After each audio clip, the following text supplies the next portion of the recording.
Hi everyone, in this lesson we are going to talk about how we can tackle structure elucidation questions. In fact, you have actually learned most of these skills in the past few lessons under synthesis and distinguishing tests. So when it comes to structure elucidation questions, it is where you put in all these skills together and gather some clues, piece them together. Okay, so let's take a look at some of the key steps that you can take.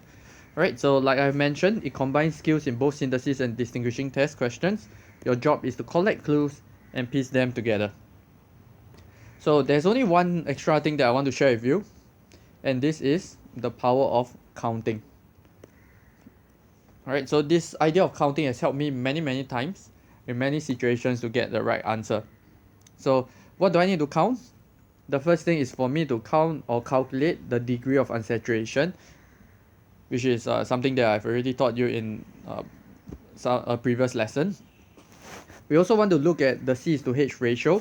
So if the number of carbons is 6 and above, alright, and if the CH ratio is 1:1, or close to 1:1, there is a high chance that you have a benzene ring.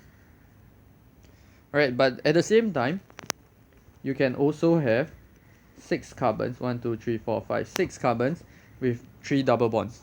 So never ever rule out the possibility, just know that there could be a chance that you have a benzene ring.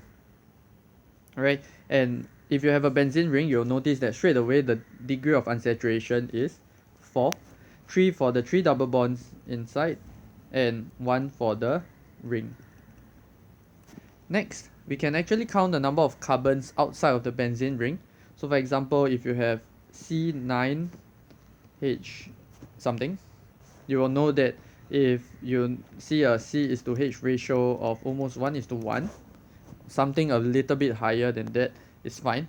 Alright, you will notice that this molecule has 6 carbons in the benzene ring. So altogether I have 3 carbons outside. So this gives you a better chance of finding your answer, because you can actually decide to split these 3 carbons into 3 0, as in all 3 of them into one spot, or you can split it into 2 plus 1. So I can either have 3 carbons here, or I can have 2 carbons and 1 carbon, for example. Alright, and the last thing that you can do is sometimes when the molecule has a phenol group or phenylamine, and you react with a halogen, for example chlorine or bromine, that type of questions is to test you on the number of block sites. So we know that if we use a phenol and we react it with let's say bromine, aqueous bromine, we will get the 2,4,6 tri-substituted product. Right, so just by looking at your answers, sometimes you'll notice that we only 2 bromine atoms are added to your answer. So this suggests that one of these positions is actually blocked, right, by some other groups that's present.